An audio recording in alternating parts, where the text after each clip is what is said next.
All right. Hello, everyone. Welcome to hashtag Verse TV, week 139. And welcome to hashtag Verse TV, the Homo Talk Show, week 139. This is ChrisSEE Marie from Cleveland, Ohio. And I'm here with my good friends who will introduce themselves, starting with Aaron Mack. Hey, everybody. I'm Aaron Mack, and I, too, am in Cleveland, Ohio, Cuyahoga, and I'm from many places, though. All right, who else do we have with me? Jasmine, introduce yourself. Jasmine from Houston, Texas, and Louisiana. Hey, everybody. Happy New Year. All right, and we also have some special guests with us today on hashtag Verse TV from Fuq Yo Couch. We have Beck and Berner. Please introduce yourselves, guys. I'm your man, Beck. And I'm Berner. We is Fuq Yo Couch. Man, the worst podcast ever, right? Ever. All right, thank you so much for joining us today on hashtag Verse TV, week 139, and we're gonna jump right into it. All right, and the first topic that we will share, 3, 2, 1. And it often takes just a second to get it on the screen, but then when it gets on the screen, it's all smooth sailing, but I am chatting in the meantime. So, the first topic is called Number 2 Misunderstood the Assignment, and it's coming from BuzzFeed.com, and the title of the article on BuzzFeed.com is called People Are Sharing Their I Should Have Walked Out on the Date stories.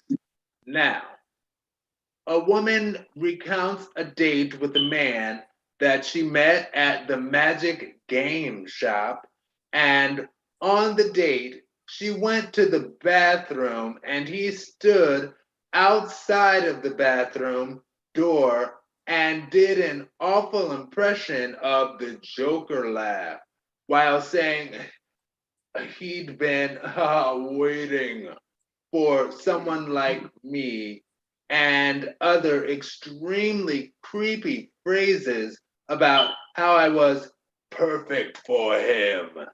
That's my Joker impression. Sorry.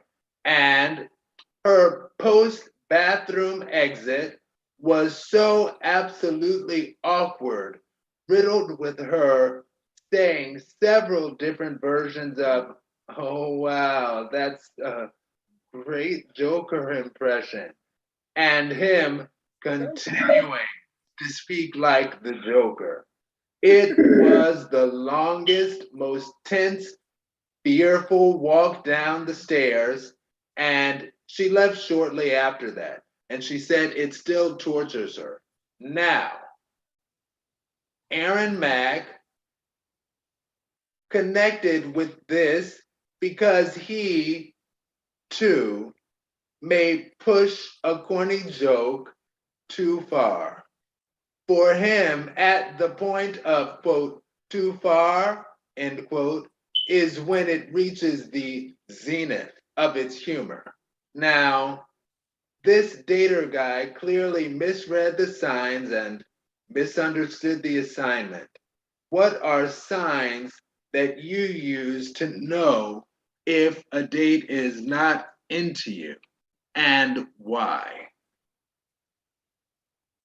And the order for this answer will be, I'll go, I shouldn't have taken that off the screen, but I will go first, followed by ChrisSEE, Jasmine, Beck, then Berner. All right. And I will put this right back on the screen. See, you have to talk through such technical struggles, strives, and struggles. Anyway, so to answer the question of Okay. Okay, you guys. I am so sorry. Anyway. Second worst podcast ever. You know, we're gunning for that position tonight. Anyway, okay. So yes, the data guide clearly misread the signs and misunderstood the assignment. Now, my answer to this is, oh my gosh, this is truly the worst. Oh, right. So, what signs do I use? I would say that eye contact is an important thing, and I'm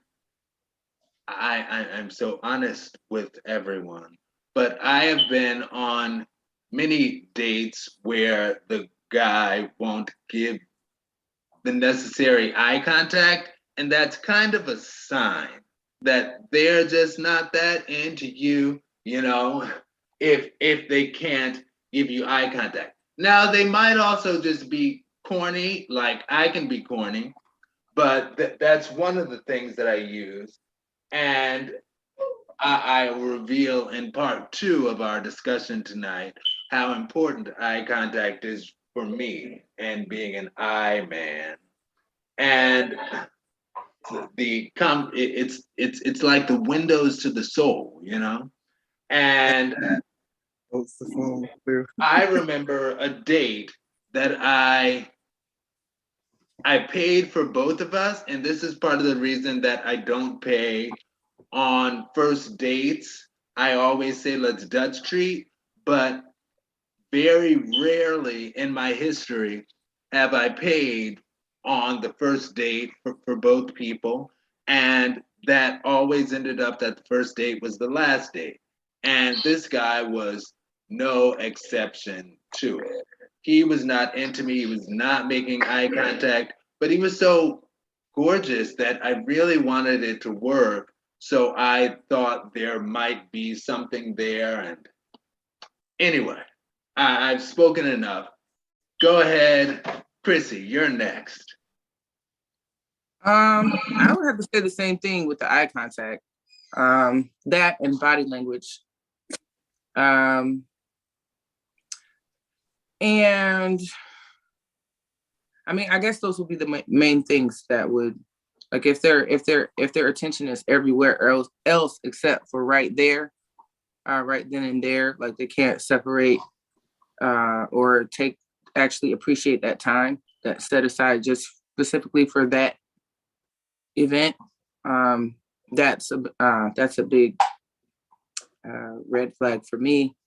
But I mean, it's not the end all be all, because especially if they're like an entrepreneur, I'm an entrepreneur, so I have to be in my phone a lot. But if I take some time out, if I set aside an hour or 2 hours or whatever for a date, and they're all in their phone, or they're looking at other booties and stuff like that, like that's like okay. I mean, I won't even say anything. I just observe and kind of just let them be who they are, let them do who they are, like, I mean, because I don't expect a final decision on the first date anyway.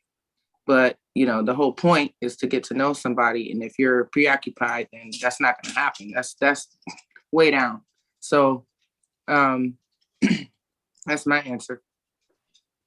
Jasmine. What was the question? I kind of forgot the whole point. Okay. So the data guide clearly misread the signs and misunderstood the assignment.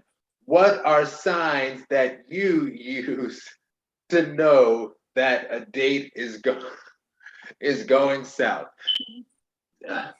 Anyway, what are some signs that you use to know that a date is going south?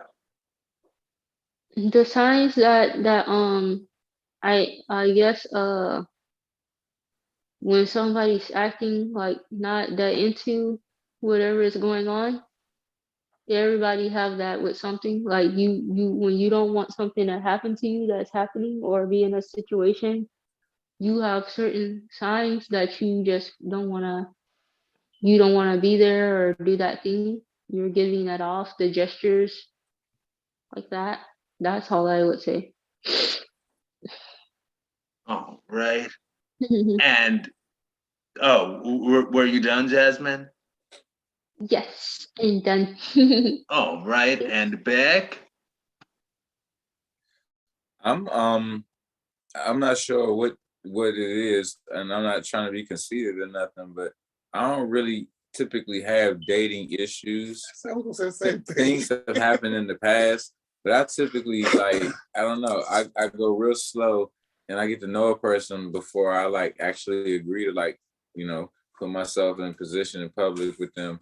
You know what I mean? I get a vibe, a feel from them. You know what I mean? At least a base level stuff. For the most part, I don't have red flags when dating. You know what I mean? I don't know. I don't know what it is. That's you too? I mean, yeah, I'm a echo my light skinned brother's sentiments here. You know what I'm saying? I ain't never really had no bad dates, honestly. I've had dates where I didn't go on another date with the chick. You know what I'm saying? But I'm a fun dude. I have a good time no matter what. I've been set up on blind dates where the chick was just, absolutely, not my style at all, but I still had a good time. You know what I'm saying? We may not have continued anything afterwards, but I know how to have a good time in any situation. I mean, you know what I'm saying? I just bet these hoes. I just have to bet this bitch out. You know what I'm saying? I ain't just gonna be running around the town, going places and open, fucking doors and putting chairs and shit for any motherfucking body. You know what I'm saying? Exactly. I got time. I got time and money, but I got both for you. Right. I got neither. Yeah, I've never had a bitch. Whoops. Oh. Yeah, I've never had a. That's how you know it's real. I've never had a bad date. That's real talk. Like I said, I've had dates that I've never went on again. But I have a good time anytime I go out. I mean, I got to you know what I'm saying? We got to have a conversation before there's an agreement for us. Absolutely. And I maybe not even one, before, we just gonna be jumping up and just being here in public. You know what I'm saying? And just, that's interesting. I don't know. I'm just old fashioned, I guess. You know what I'm saying? I'm just a charming dude. So, you know what I'm saying? I'm pretty old fashioned too, Beck. And that part about taking the time before even making a decision to go anywhere public, that is so important, especially now. It's so important because you can't just link up even in public with anybody. You just can't do it. Just can't. These people crazy. They cray. So you all never did the Joker impersonation on a date? You had me not the first date. I don't think I'm gonna go that way. When I tried. I'm gonna go that way, bro. What the hell? But sometimes it's I don't even know. I don't know. Cool, you know what I'm saying? That nigga died. Shit. Who? River Phoenix. What's his name? What's that boy name? I'm sorry. Heath Ledger. Oh wow. Really? Yeah. Oh yeah, he did die. Yeah, he did. He played in this other movie. I didn't know that was him until I knew this other movie he played in that I liked. I forgot he played in whatever movies somebody who's watched them or who's a fan just knows like anything. But one movie I happened to see was Lords of Dogtown. Because I not only like the movie, but I'm also not anymore, a skater girl. So that was a good movie anyway. I didn't know that was him. But yeah, he was a good actor. Word. Yeah, that was a skateboard movie, Lords of Dogtown. Yep. Mm-hmm. Mm-hmm. All right. So we are ready to stop the live. And now we will go on to the next part that will be